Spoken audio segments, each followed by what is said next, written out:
नमस्कार दोस्तों।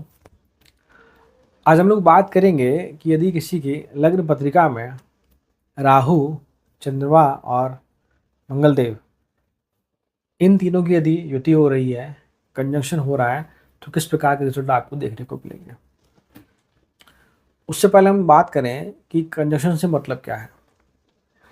यदि ये तीनों ग्रह डिग्री वाइज बहुत क्लोज है, यदि इनमें डिग्री का अंतर 10 डिग्री से अगर कम है, तो उसे हम लोग एक अच्छा कंजंक्शन मानेंगे। और यदि डिग्री वाइज कंजंक्शन 10 डिग्री से ज़्यादा है, तो उसे एक वीक कंजंक्शन माना जाएगा। और यदि कंजंक्शन में जो डिग्रीज हैं इन तीनों प्लैनेट्स के बीच में, यदि वो 2 डिग्री, 3 डिग्री, 4 डिग्री का अंतर है, बहुत कम अंतर है, तो जो भी रिजल्ट्स या जो हम प्रेडिक्शन की बात करेंगे बहुत इफेक्टिवली आपके चार्ट में देखी जा सकती है। पहले हम बात करते हैं राहु क्या सिग्निफाई करते हैं, चंद्रमा क्या सिग्निफाई करते हैं और मंगलदेव क्या सिग्निफाई करते हैं। फिर उनके कंबाइंड रिजल्ट हम लोग अलग अलग भावों में देखेंगे। राहु फ्यूचरिस्टिक है, राहु एक छाया ग्रह है। राहु जिस भी ग्रह के साथ बैठता है आपके चार्ट में, उस ग्रह में जो भी कमियां हैं, अच्छी बातें हैं, उनको वो एम्पलीफाई कर देता है। मंगलदेव जो है वो हमारे जीवन में जितना भी एग्रेशन है, जितना भी एक्शन है, उसके कारक है। मंगलदेव हमारे जीवन में ब्लड का कारक है, बड़े भाई का कारक है।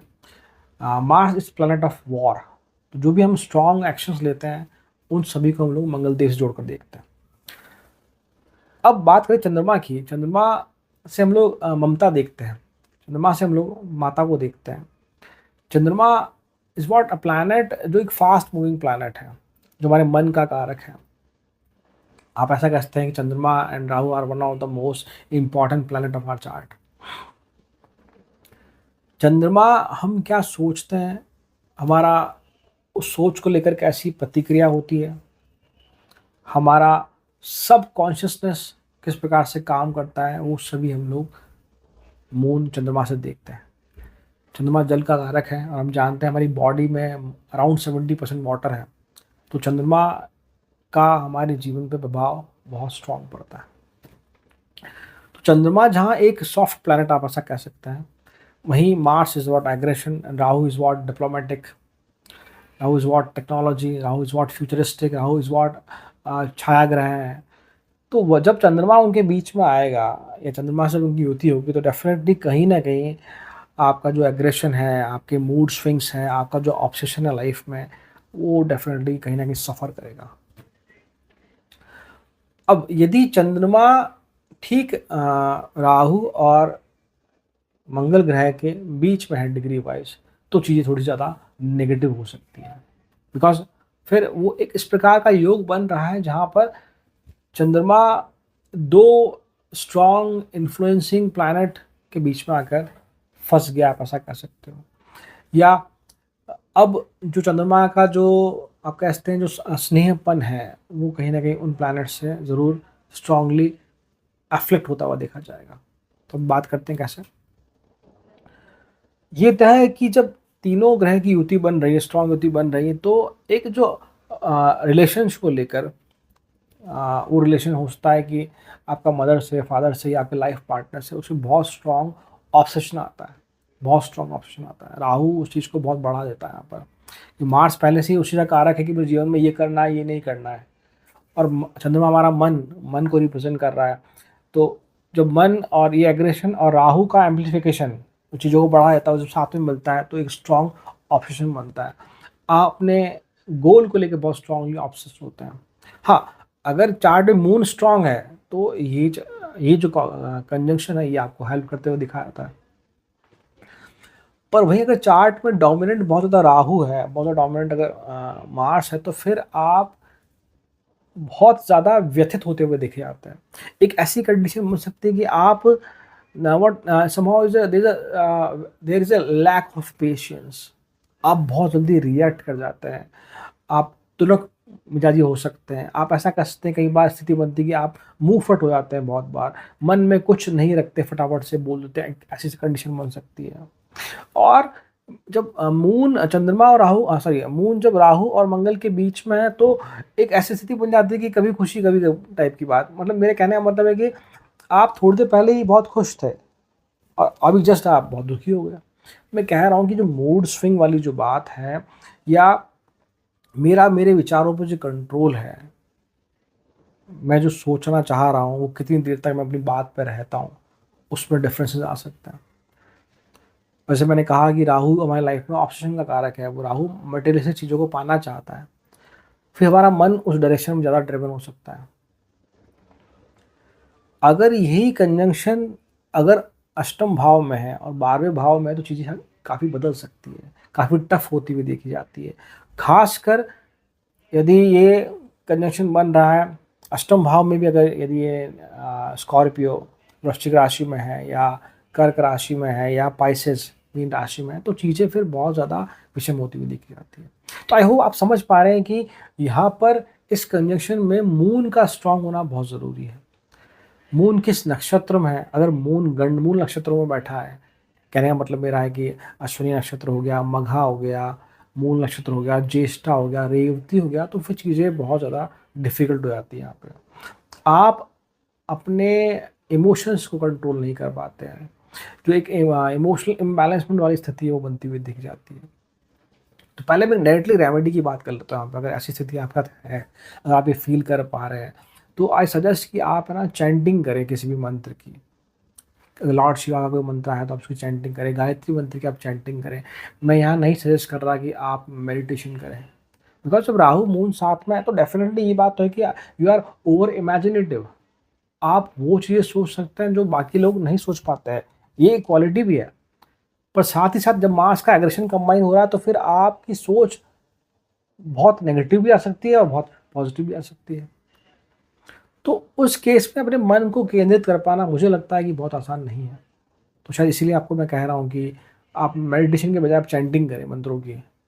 आप सोने से ठीक पहले और सुबह उठने के दौरान आप अगर चैंटिंग करते हो ज़रूर आपका मन रिलैक्स होगा। एक्चुअली यहाँ पे इस कंडीशन में दिक्कत यही है कि मून यहाँ जिस तरह का चंद्रमा का नेचर है, वो दो एग्रेशन, दो स्ट्रॉन्ग मैनिपुलेटिव प्लैनेट्स के बीच में है, अगर साथ में कनेक्ट हो रहा है तो फिर हम मन से बहुत ज़्यादा उदास हो जाते हैं। हमें लगता है कि हमें ये नहीं मिल रहा है, हमें लगता है कि क्योंकि Rahu moon is what somehow, moon से हम लोग माता को भी देखते हैं। अगर चतुर्थ भाव में अगर है तो फिर हमारी मम्मी से परेशान है या हमारी मम्मी बहुत परेशान है। तो ये मैंने जनरलाइज बात करी है। अगर आपका चार्ट में लग्न स्वामी बहुत स्ट्रांग है, नीच भंग राजयोग की स्थिति बन रही है, तो ये जो मैं बातें बोल रहा हूँ, जो मैंने नेगेटिव बातें बोली पॉजिटिव के साथ साथ, उनमें कमी आती ज़रूर देखी जाती है। तो एक्चुअली फर्स्ट ऑफ ऑल आपको ये सीखना पड़ेगा कि हम इस एनर्जी को चैनलाइज कैसे करें। अगर आप प्लैनेट्स की एनर्जी को चैनलाइज करना सीख जाते हैं तो फिर चीज़ें थोड़ी बहुत सही होती हुई, सहज होती हुई दिख जाती है। तो हम बात करते हैं अलग अलग भावों में। यदि ये युति पहले भाव में हो रही है, लग्न में हो रही है, तो डेफिनेटली फिर आप काफ़ी ज़्यादा इस स्थिति में आ सकते हैं कि आपको बहुत ज़्यादा अकेले रहना ही पसंद हो। आप लोगों से मिलना जुलना तक बंद कर दें या आप लोगों से इंटरेक्ट करने का आपका मन ही ना करे। और अगर पहले भाव में वृश्चिक लग्न है या कर्क लग्न है या मैं कहूँ कि मीन लग्न वाली स्थिति अगर है, तो फिर आप मान के चलिए Rahu and Mars are in what, वो एक कहते हैं राहु मार्स अंगारक योग बनाता है।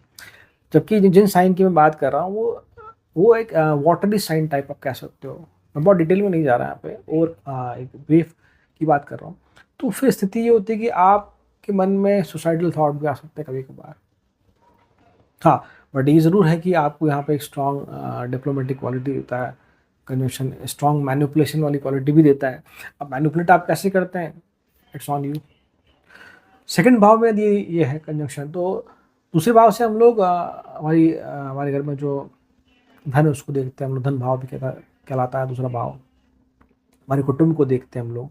तो परिवार से मतभेद होना, बड़े भाइयों से बड़ी बहनों से मतभेद होना बहुत आसान है।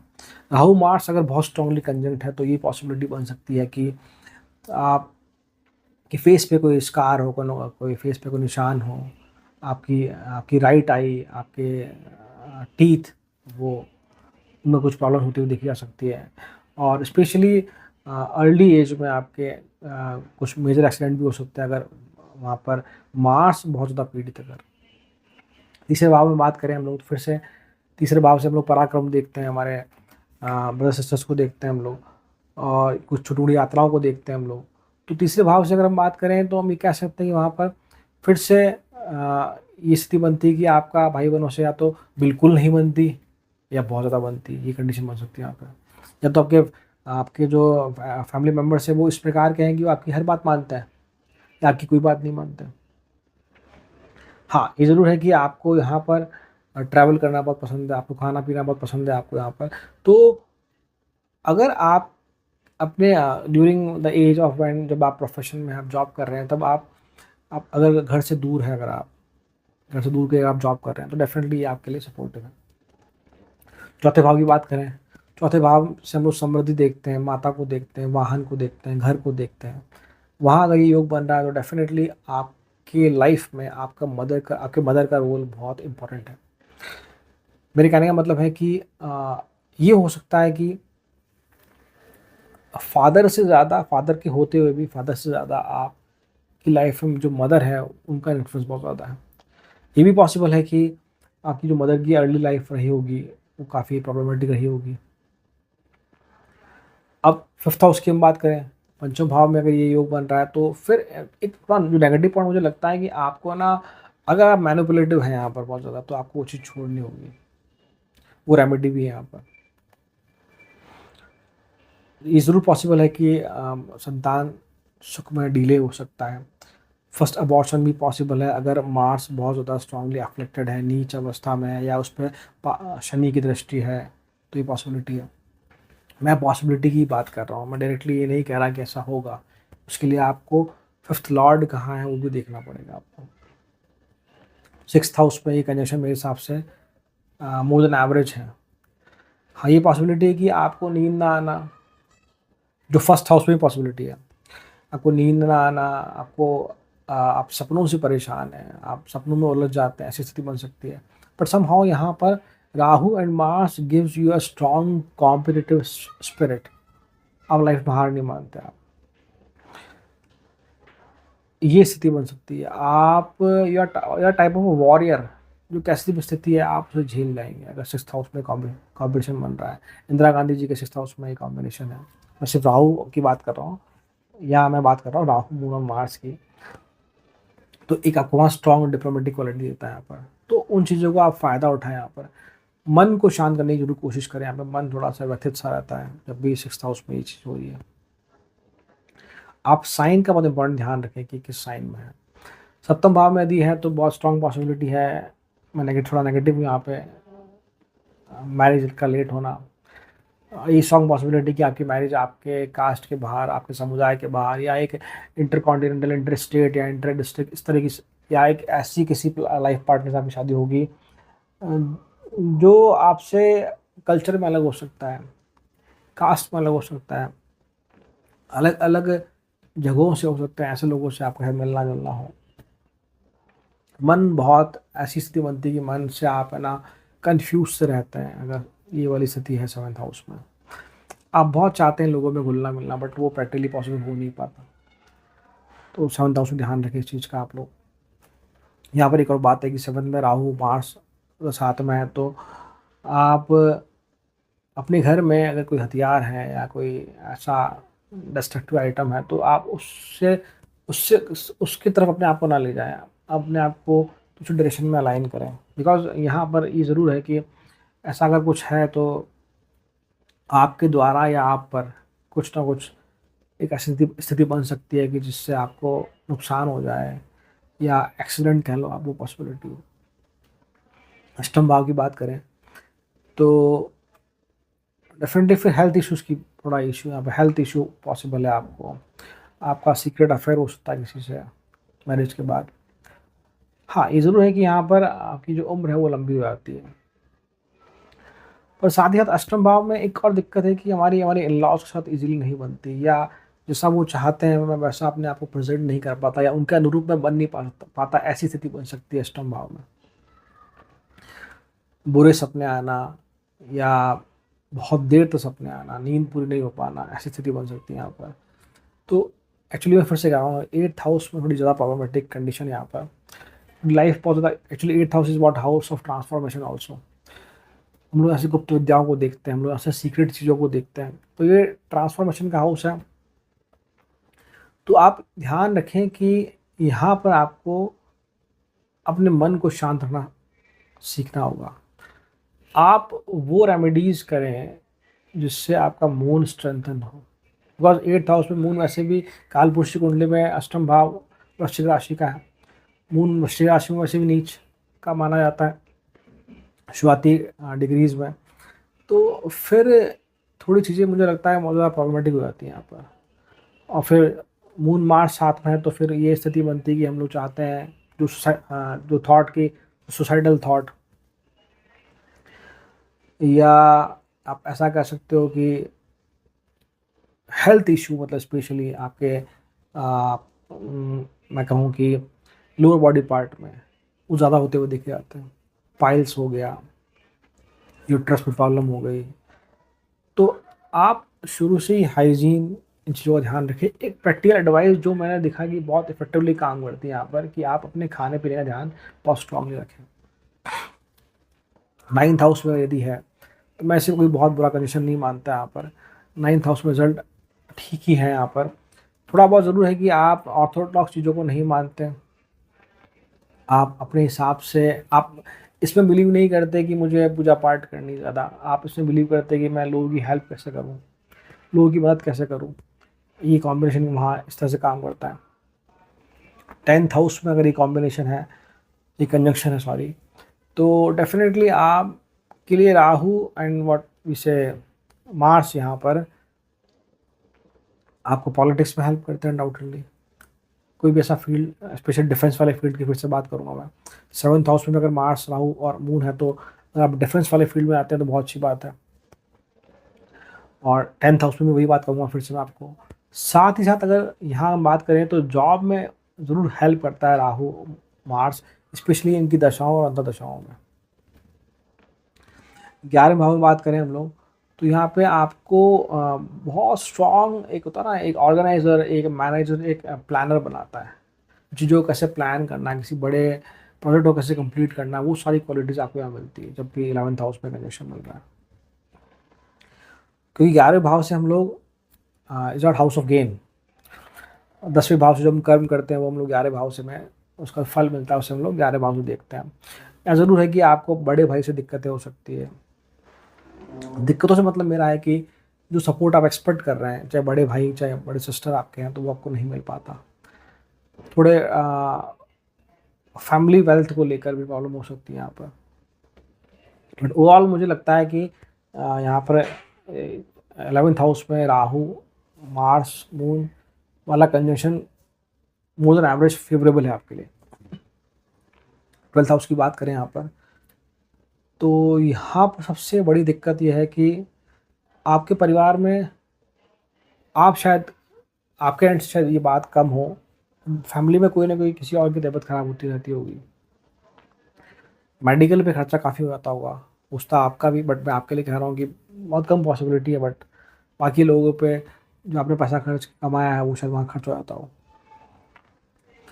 यहाँ एक स्ट्रॉन्ग एडवाइस है कि आपको अपने पॉकेट का ध्यान रखना होगा, मतलब कि आप पैसा बहुत सोच समझ के खर्च करें यहाँ पर। एक बात तो ये, दूसरी बात 6th हाउस में भी और यहाँ 12th हाउस में भी अगर ये कंजंक्शन अगर है, तो अगर कोई लीगल केस बनता है, अगर मार्स बहुत ज़्यादा अफ्लिक्टेड है, तो मान के चलिए कि बहुत लंबा चलेगा और ये पॉसिबिलिटी है कि नुकसान आप ही को हो सकता है।